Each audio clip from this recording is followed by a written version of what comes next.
Now we burn incense in regard to the precepts, meditation, and emancipation. May the light and fragrant cloud of this incense pervade the Dharma world. We offer this incense to the countless Buddhas of the worlds of the 10 directions. May we be able to see and partake of the fragrance of the worlds of the 10 directions. May we be able to see and partake of the fragrance of the worlds of tranquil extinction.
Very much, everyone, for coming today.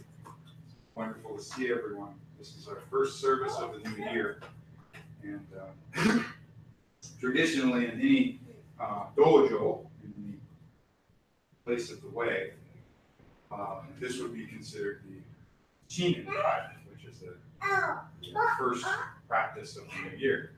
And as such, the first practice always helps us set the tone for the following year. Glad that you guys are here today. For those of you who come often, for those of you new, you know that I like to give a good word, so to speak, at the beginning of services to kind of help direct our practices. We're all coming out of holiday season, where we have spent time with family and friends, giving thanks, giving gratitude and generosity to others. But also within that, we're also coming into the new year. We've all made all sorts of resolutions, usually because we've lived to some sort of excess during the holiday season. I ate too much, I drank too much, I spent too much, whatever it may be. We have a tendency to try to course correct at the beginning of the new year for the excesses that we experience at the end of the year. And this is common through every culture. It's the New Year's resolution. And so I think it's important at this particular point for us to kind of redirect ourselves back to kind of why we started the practice and what we're doing, but then to put it in the context of the 21st century. So, after the Buddha rose from the Bodhi tree and experienced his first awakening, enlightenment, it's been 7 weeks, it said, wandering around the grove where he found enlightenment. There are a whole series of stories and myths that are associated with it that vary at different times. But suffice it to say, it wasn't until the Buddha decided to preach and teach the Dharma, the way that he had found, that he truly became a Buddha. Prior to that, he was an awakened being, but he was only awakened himself. The process of what he created was the concept that our focus of awakening is to help awaken others. As such, he had to figure out a way to tell and teach this to people who were certainly not necessarily on the same wavelength at the time. It is said that the first person that he came to looked at him up and down, saw nothing special, kept moving. And the Buddha was left completely speechless. You know, here he was, he's found this thing, and the first person that meets him pretty much looks at him and is just like, meh, you look like anybody else. Next time he tries to teach, he is supposedly from a sutra that is so vast and amazing that when you read it, your mind blows like reading quantum physics. You know, it's a discussion of Buddhas within atoms, within atoms, within atoms, you know, and infinite Buddha worlds, and it's a little mind-blowing. People couldn't grasp it. So then the Buddha, like any good teacher, realizes that after you do an assessment, that you have to adjust, you know, what you're teaching based on the audience. So he realizes that he's got to simplify the teaching, gradually teach it. So he decides that he'll start with the 5 disciples that he had prior to coming to enlightenment. They followed him simply because he was the most hardcore and the most austere shramana or ascetic in the woods at that time period. And they left him when they saw that what they felt was him breaking all of his vows by accepting rice porridge from a little girl. As we go through the year, we'll talk about all the stories. So he goes back to these 5, and when they see him at a distance, they think, there's Siddhartha. When he comes, we're going to we'll be respectful, but, you know, he's lost his way. But by the time he reaches them, they realize that something's different about him. And this is when he decides to preach the 4 Noble Truths. All life is suffering, or all life is dissatisfaction. There is a source to this dissatisfaction. This source is craving, action. And there is a way to cessate this craving and attachment, and cessate suffering through the Eightfold Noble Path of progress, action, etc. So this is where he started at the beginning of his 40 years of preaching, and by the time he gets to the end, we come to the Lotus Sutra, where the highest teaching is that Buddhists think of only one thing. How can I cause all thinking and feeling beings to enter into the unsurpassed way and quickly become Buddhas? How can I cause all beings to become as I am?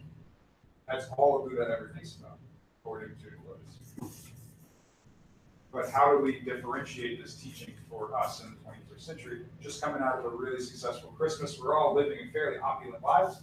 You know, we're not living in huts, you know, scrounging for what we eat, right? We are all living lives that we would say probably aren't filled full of suffering, per se. So for us, the term suffering seems a little harsh. We're like, I'm not suffering, per se. A little uncomfortable occasionally, but I'm not suffering. So we need to kind of recontextualize suffering in this particular context, especially coming out of our most consumer time. So I find inspiration in a lot of different bizarre places. But in this particular one, I thought it was poignant for us in Buddhism. Consumerism, which is something that we do constantly as Americans, as 21st century human beings. We consume constantly. Even if you don't want to consume, you're consuming, right? I read your logos on your T-shirts and your shirts, and I'm consuming media, right? I'm constantly consuming something in the 21st century. But what's interesting is that consumerism is what makes possible the development of a false sense of self, right? I wear red. I wear Nike. I wear Timberland. Right? I have this kind of TV. I have that kind of TV.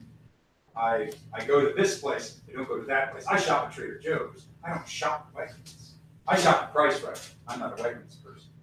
See what I'm saying? So that this consumerism that we go through on a daily basis is really there to help us try to feel like there's somebody here, that there's a sense of self that we can identify with, to hold ourselves up, so we don't have to deal with the scary concept that we are constantly changing, ever-evolving beings that are no more important than anyone else, that we're all struggling in the end. So this is an invaluable observation for Buddhists, right? Because Buddhism is grounded in compassion, the elimination of the illusion of ego, and the emerging sense of identification with other human beings, right? That's what we're about. We're not about the reinforcement of a false sense of self. So the accumulation of material possessions tends to create and reinforce that sense of permanency, that sense of individuality, right? But how many of us have felt the sense of loss, the true sense of loss at a material possession that is beyond its time? Maybe we find a toy that's fallen apart, and we remember that time period in our childhood. Or maybe it's a trusted unit in the house that's just finally worn out. Right? Maybe it's your favorite cup or bowl that shatters or breaks. Maybe it's that old picture that's faded finally, or that poem that you wrote that's now so faded that you can't read it anymore.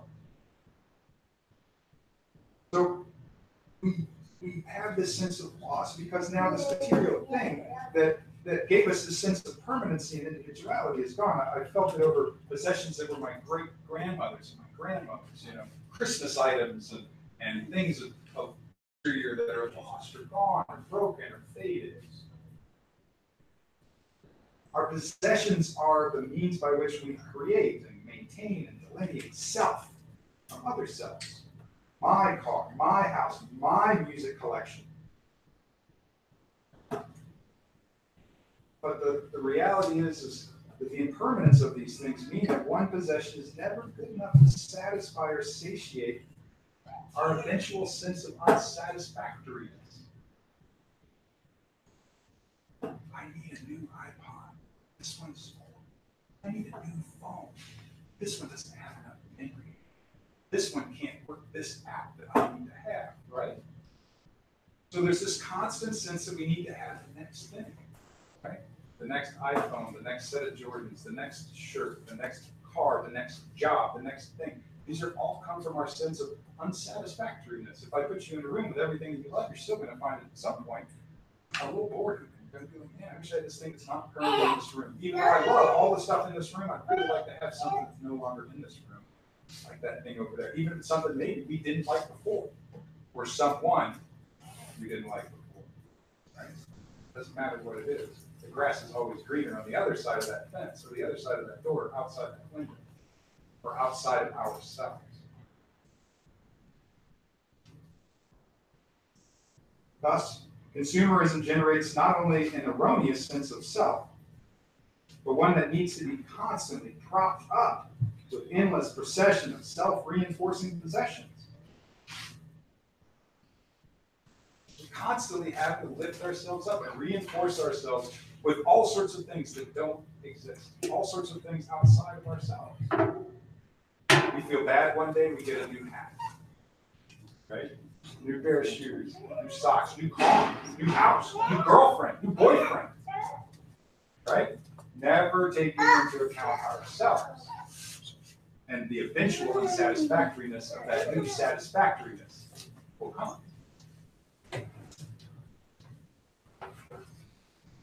So as a corrective to this delusional cycle, at the end of the holiday season, I would say to advise you to adopt the Buddhist principle of santuti, which means contentment and satisfaction with what one has already. So why don't we start by thinking about what we have in the beginning of this new year, not what we wish we could have, whether it's better behavior, better actions, or better stuff. Why don't you take an assessment of what you already got? See where you're at. Take some appreciation for what you do have. Maybe you're irritated at yourself for, I just flit all over the place. I just change my mind all the time, and I want to do this, and then I want to do that. Well, okay, but maybe you should applaud yourself for your ability to think creatively and to embrace change. Maybe you pick on yourself all the time because you're a little OCD about stuff, right? But that's just an eye for detail, right? That's just the beginnings of mindfulness. Take stock of what you have. And that doesn't mean take stock of what you don't have. I need to have more patience. I need to do this. I need to know. Take stock of what you have and appreciate it. It's okay to say nice things to yourself. Don't be delusional. Don't pat yourself on the back when you don't deserve it. But for goodness sake, stop beating yourself up. Recognize what you have accomplished in the process of realizing what you do need to accomplish. So at a practical level, this can be achieved through practicing simplicity in our lifestyles and restraint in our consumption habits. A little bit of restraint's not bad. Right? Another point, though, to point out is how we are connected to everything, which is to remind you that consumerism promotes harm to other living beings. Think about that. Our consumerism, without thought, our mindless consumption, produces harm to some thinking and feeling being out there somewhere. The bulk of the goods that we acquire are linked with a lot of destruction and loss, whether it's in the natural world or through the incapacitating conditions and harmful behaviors experienced by the poor in factories and sweatshops around the world. So I'm going to draw your attention to the 5 basic ethical precepts of Buddhism. Prosperity, love, mindfulness. All of these things are incredibly important. Think about them before you just mindlessly consume. Do you eat the burger? Did you thank the cow? Did you thank the farmer? Did you thank the driver of the truck that drove the stuff to McDonald's? He had a family, she had a family too. Did you thank the person that served you the meal? I'm not advocating eating McDonald's, far from it. Please don't eat McDonald's. But realize that everything that comes to us comes because of the meritorious and hard work of some other being, somewhere, or the sacrifice of some other being, somewhere. Don't just gobble it up. At least stop for a second and realize that we're lucky to have that, and there's sunlight in there, and there's energy in there, and there's love, and there's caring, there might be sadness, there's all sorts of things all in this. It's not just that thing. Also thinking about how we're going to use the energy that we get from that. How am I going to use this energy I'm consuming to be of better service and benefit to other human beings, to other sentient beings? Whenever we say humans, sentient beings, thinking and feeling beings, dogs, cats, animals, everything. How am I going to use this energy better? How am I going to use this vehicle better? How am I going to use these new duds better?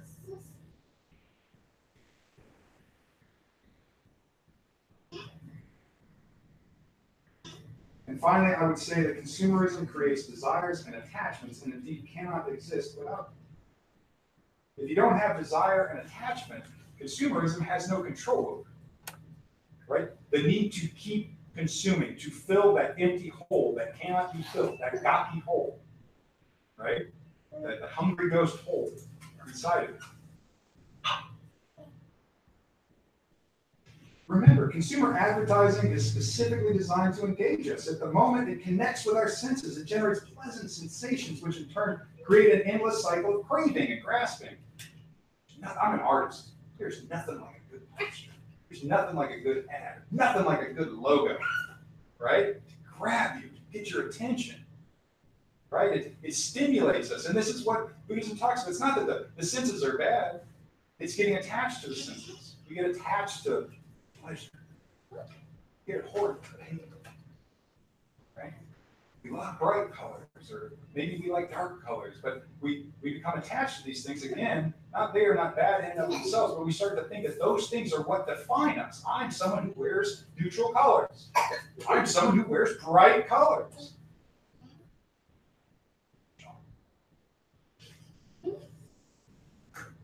Advertising transforms beings capable of the, quote, beautiful into deluded consumers wandering through an ocean of samsaric dissatisfaction in search of satiety. So what I would say is, be mindful about the point at which consumerism comes into your eye, right? Start noticing these things, not as a way to point out that buying things or consumerism, materialism is this horrible thing we need to stay away from, but just to take ownership and mindfulness and not walk through life blindly, right? Because unfortunately, this is what Buddhism is. Buddhism is taking the blinders off. And unfortunately, as my wife knows, now it means that life sometimes isn't as awesome as it seemed before because ignorance was freaking bliss. Right? When you're going through life and you're just thinking about, I just need this thing to make me happy, and then I need that thing to make me happy, and if I just had a new person, I'd be happier, blah, blah, blah. Man, you don't have to admit shit about yourself. You don't. You don't have to look inside and admit anything. It's so much easier just to change the environment, change the actors in the play, fire everybody and get new actors. Without accepting the fact that you're the director. It's your play. You wrote the dadgum thing. You cast all those people in those roles. And if you cast somebody new in those same roles, it's going to be the same dadgum people. Playing the same dadgum parts. So what I would say is, be mindful. Realize that suffering comes from craving and attachment more than anything else. And what that means is wanting to hold on to things beyond their time, or wanting to have something that you don't already have, or that you used to have, without ever being right here, dealing with what you have now. Because it's on what I do now that helps other people.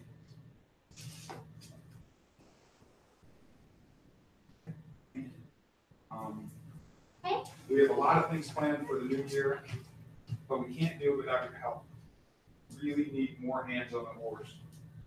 I am perpetually concerned. We're in our fifth year, and I'm still nervous that if I got struck by lightning, that the temple wouldn't be able to keep going.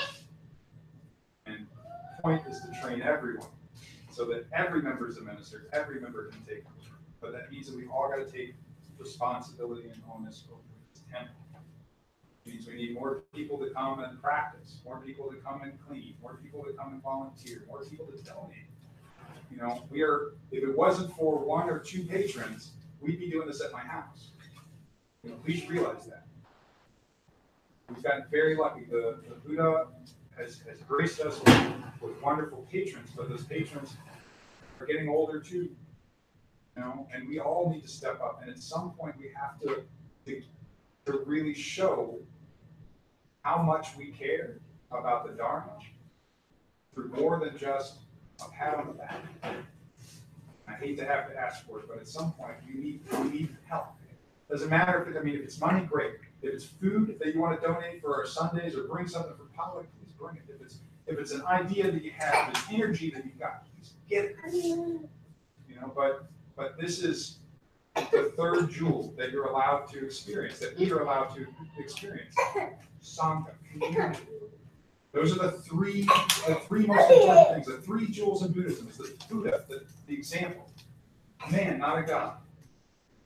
Dharma, the teaching, the way that we all come here to practice. But the third one, the one that is equal to all of those, is the Sangha, the people who practice. Because that's where it's all actualized. The teaching lives in you. The Buddha lives in you. By helping each other, we actualize all of these teachings. That's the whole function. We're a family. We're a community. Please place your hands in Gassho. Or actually, sorry, Okai Join. We'll do a silent meditation before we begin. I'm going to begin in meditation.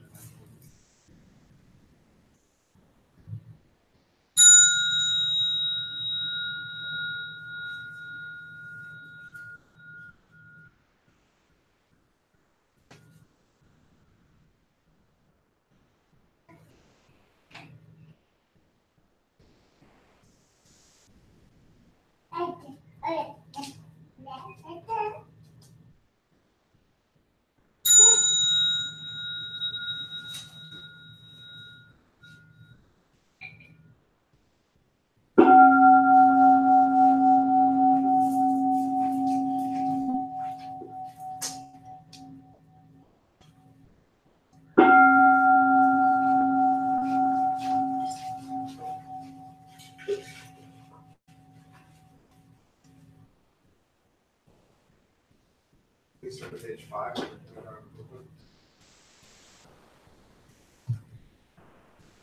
For those of you who are new, if you drop the book, don't stress out. We've all done it. Honor be to the great mandala, the perfect circle of all honorable ones revealed by our founder Nichiren Shonin. Honor be to the eternal Buddha Shakyamuni, our original teacher, the Lord of the Dharma, our great benefactor who attained enlightenment in the remotest past. Honor be to the Sutra of the Lotus Flower of the wonderful Dharma, the teaching of equality, the great wisdom, the one vehicle. Honor be to our founder, the great Bodhisattva Nichiren Shonin, dispatched by our original Buddha. Honor be to Rinke Ajari Nichichi Shonin, the first overseas missionary. Honor be to the protective deities of the Dharma. We honor all of you. May you come to this consecrated place out of your compassion towards us. See us with the light of your wisdom and accept our offering of chanting the sutra and Amen.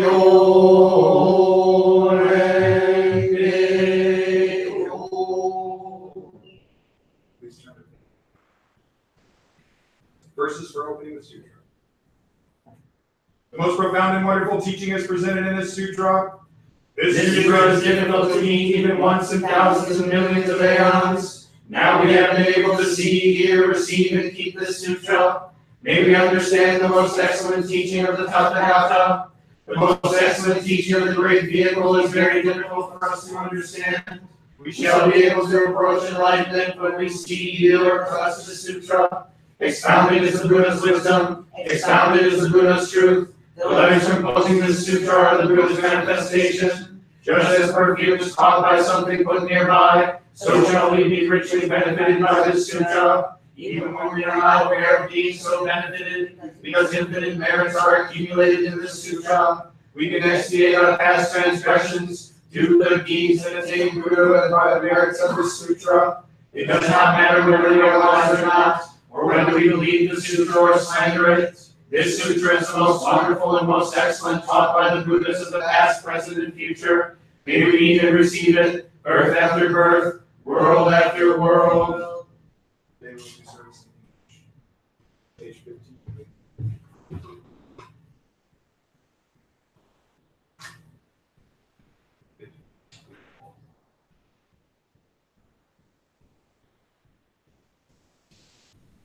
The Sutra of the Lotus Flower of the Wonderful Dharma, Chapter 2, Expedience. There upon the world honored one emerged Quietly from his samadhi and said to Sariputta, the wisdom of the present Buddhas is profound and immeasurable. The gate to it is difficult to understand and difficult to enter. Their wisdom cannot be understood. understood by any Sravaka or Kateka Buddha, because the present Buddhas attended on many hundreds of thousands of billions of past Buddhas and practiced the innumerable teachings of those Buddhas bravely and strenuously to their far-flung fame until they attained the profound Dharma which you have never heard before and became Buddhas, and also because since they became Buddhas they have been expounding the Dharma according to the capacities of all living beings in such various ways that the true purpose of their various teachings is difficult to understand. Sariputta, since I became a Buddha, I also have been expounding various teachings with various stories of previous lives, with various parables and with various similes.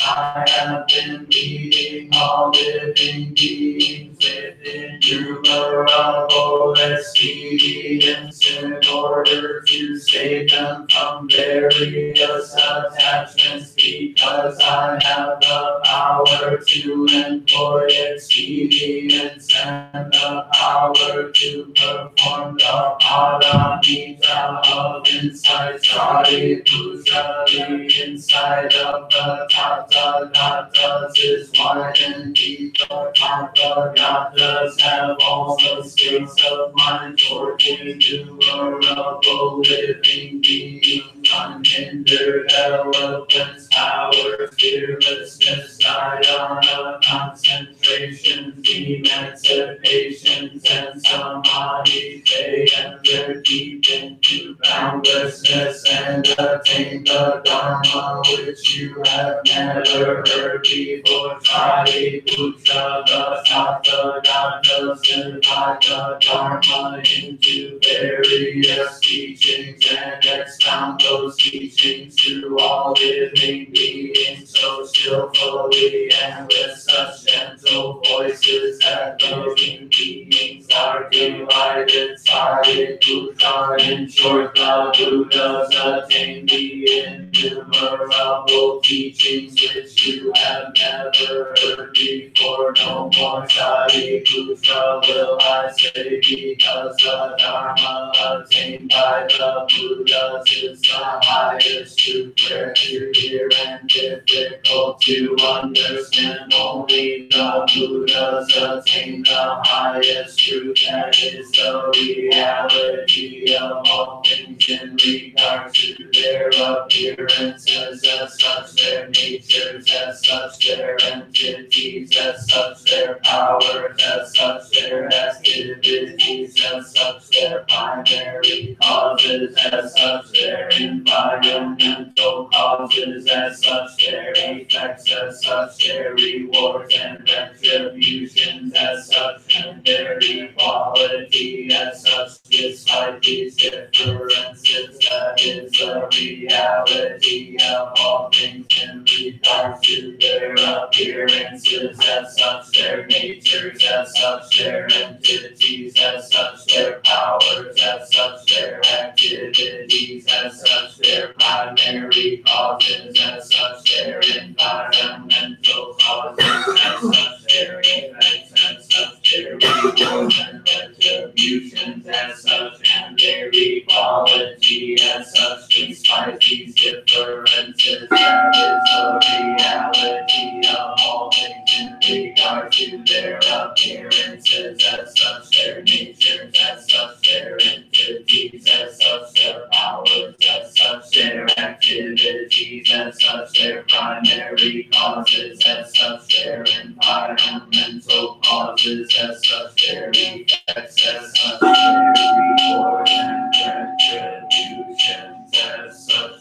and their equality, as such despite these differences.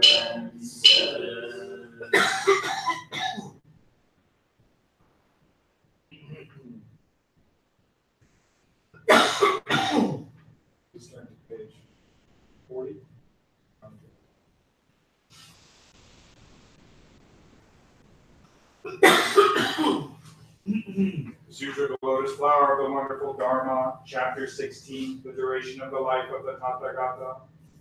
It has been hundreds of thousands of trillions of asankaya since I became the Buddha for the past innumerable kalpas. I have always been expounding the Dharma to many hundreds of millions of living beings in order to lead them into the way to Buddhahood, in order to save the perverted people. I expediently show my nirvana to them. In reality, I shall never pass away. I always live here and expound the Dharma, although I always live here with the perverted people. I disappear from their eyes by my supernatural powers. When they see me seemingly pass away and make offerings to my saridas and adore me, admire me, and become devout, upright, and gentle, and wish to see me with all their hearts at the cost of their lives. I reappear on Mount Sacred Eagle with my sangha and say to them, I always live here, I shall never be extinct. I show my extinction to you expediently, although I never pass away. I also expound the unsurpassed Dharma to the living beings of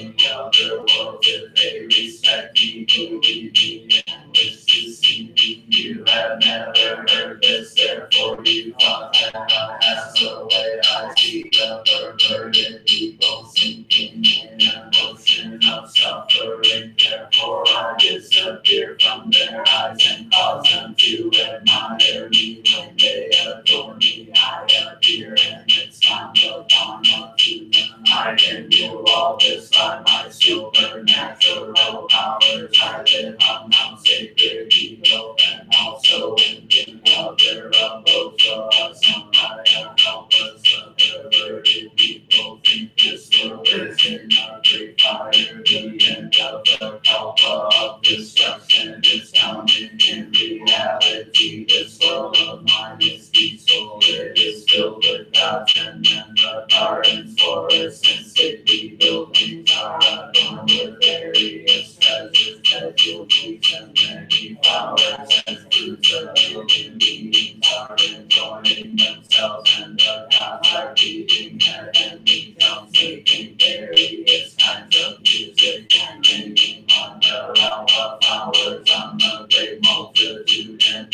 this dear world of mine is indestructible, but the perverted people think it is full of sorrow, fear, and other suffering. It will soon burn away because of their evil karmas. These sinful people will not be able to hear even the names of the three treasures herein. Asankaya help us to those who have accumulated merits and who are gentle and upright, and who see me living here expounding the Dharma. I say the duration of my life is immeasurable to those who see me after a long time. I say it is difficult to see a Buddha. I can pour all this by the power of my wisdom. The light of my wisdom knows no bound. The duration of my life is innumerable kalpas. I obtained this longevity by ages of practices. All of you wise men have no doubts about this. Remove your doubts and have no more. My words are true, not false. Positions and sentiments, deceiving and teaching zealous perverted sons of the death of their father, in order to cure them was not a piece of falsehood, although he was still alive. In the same manner, I am the father of the world. I am saving all living beings from suffering because they are perverted. I say that I shall pass away, although I shall not. If they always see me, they will be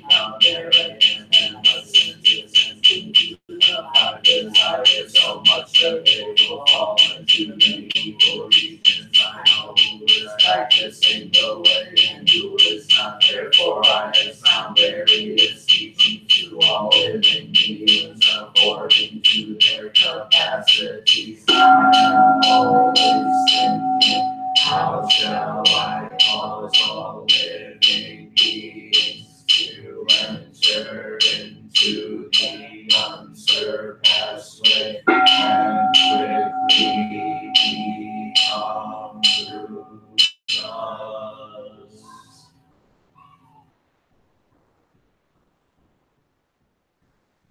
So, wonderful truth expounded in the Lotus Sutra, whose Odai Moku we now chant is what the past Buddhas taught, the present Buddhas are teaching, and the future Buddhas shall teach. It is the great Dharma, true and pure, the propagation of which was transmitted primarily to Bodhisattva Jogyo by the Buddha on Mount Sacred Eagle. Once we chant Amu Renge Yo, we shall attain the right view that the 3,000 worlds exist in our minds just as they are. The pure land of tranquil light shall be made manifest in our sight, and together with all other beings we shall enjoy living in the land of truth. May the sound of our chanting the Odai Moku permeate the whole world, be offered to the three treasures, and be bestowed on all beings. May all beings enter the world of the one reality, great vehicle. May the Buddha land be adorned and all beings favored with the merits of our chant. Now we chant. Oh, the Odai Moku, great title, Namu Renge Yo.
Please turn to page 66. Difficulty of retaining the sutra. Chapter 11, beholding the sutra of treasure. It is difficult to keep this sutra. I shall be glad to see anyone keeping it even for a moment. So will all the other Buddhas. You will be praised by all the Buddhas. You will be a man of valor, a man of endeavor. You should be considered to have already observed the precepts and practice of Buddha. You will quickly attain the unsurpassed enlightenment of the Buddha. Anyone who reads and recites this Buddha in the future is a true son of mine. He shall be considered to live on the stage of purity and good. Anyone after my excitation who understands the meaning of this Buddha will be out of the world of gods and men. Anyone who expounds this Buddha even for a moment in this dreadful world should be honored with offerings by all gods and men.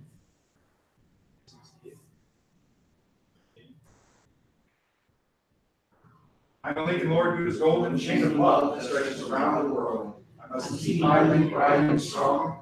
I will try to be kind and gentle to every living thing and protect all who are weaker than myself. I will try to think pure and beautiful thoughts, to say pure and beautiful words, and to do pure and beautiful deeds, knowing that what I do now depends on my happiness and misery. May every living Lord Buddha's golden chain of love become bright and strong, and may we all attain perfect peace. Now we will have the echo of today's prayer.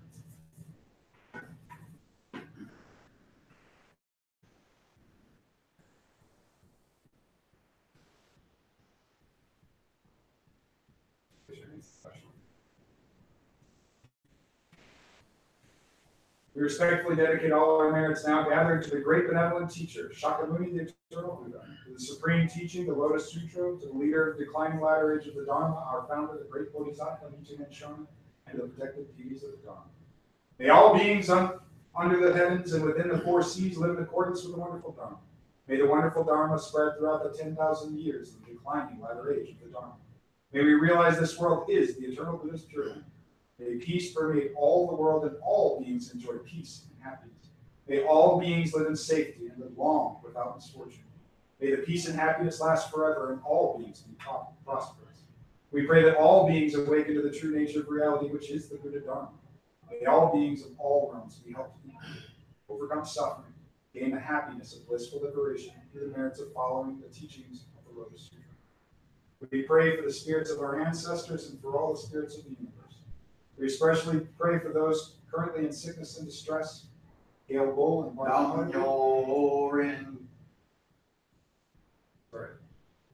We, in sickness or distress, we remember Gail Bull and Barbara Hardwick, Yosho and Fran Parker, Catherine May, Ricky DeVoe, James Hempsey, Helen Lawson, Darren Floyd, Bessie Floyd, Derek Floyd, Push Floyd, Jane Foreman Tartaro, Charles D. Cedar, Holt Mosier, the patients of the Rochester Psychiatric Center, the victims of the Tree of Life Synagogue Sheet, Lucas Scott Decatur, Margaret Hardwick, Paul Yearley, Jason Keeler, the Harisis family, Kim Williams, Janet and Jack Williams, Melissa, Eakin, and Donna. We also remember those who have passed as well. Today we remember the grandmother of Keith Williams, who's currently one of our members, is currently at the wake today.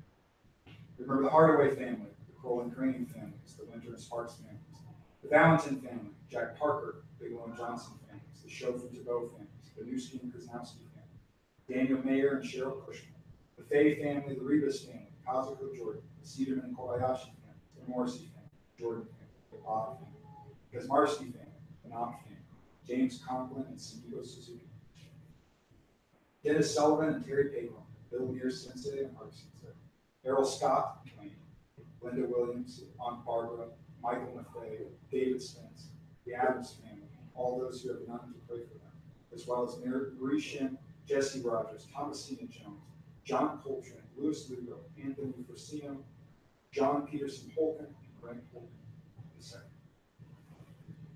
Amen.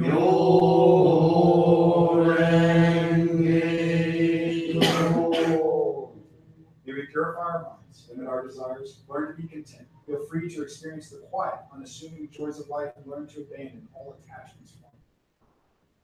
My personal wish today that all those in attendance are inspired in their practice of being of more benefit and service to all sentient beings, that they may increase their efforts this year in 2019 with an increased practice in their attempts to work on themselves and reach their highest potential to be of benefit and service to them.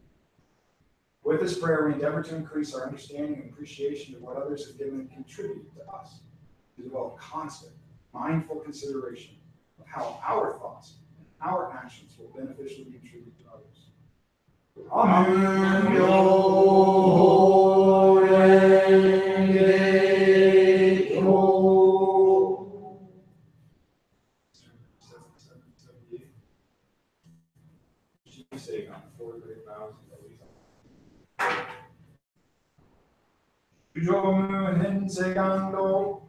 Sentient beings are innumerable. I vow to save them all. Our defilements are inexhaustible. I vow to quench them all. The Buddha's teachings are immeasurable. I vow to know them all. The way of the Buddha is unexcelled. I vow to attain the path sublime. Till I attain Buddhahood, I shall hold my faith in the Lotus Sutra.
Shoeizan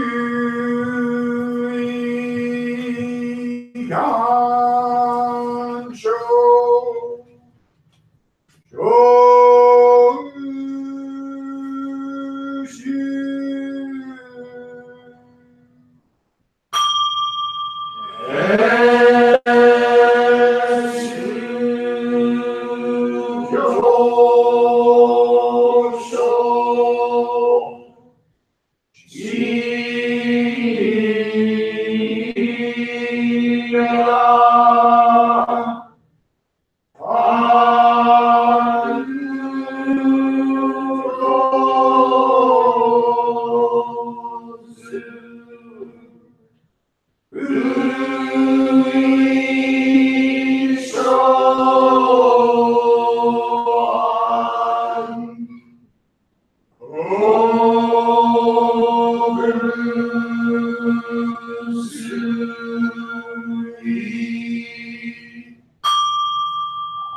Remember us.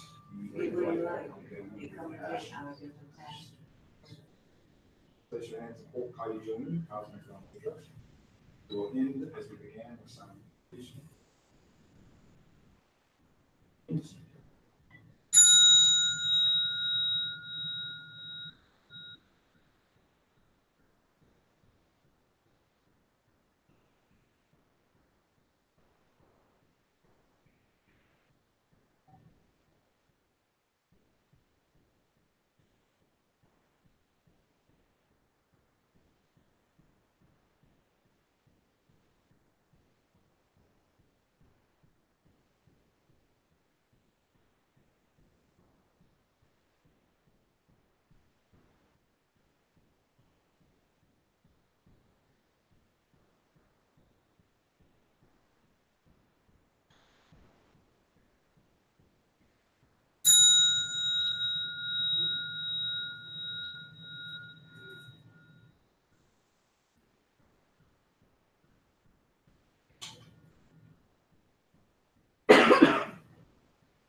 all very much for coming.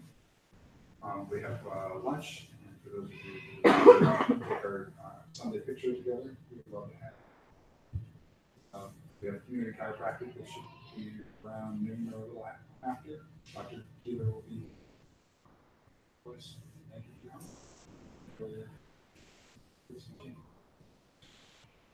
What a way to start off the new year. Awesome. Awesome. Wonderful. Oh, yeah. I really need it. How's the bill you got? I really needed that. So, how was service? That's good. That's good. Going in not knowing, you're like, oh, what's going on? That's good. That's honest.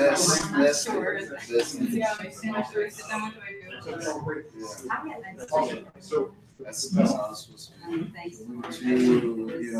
going to something that you have no idea about brings a greater experience.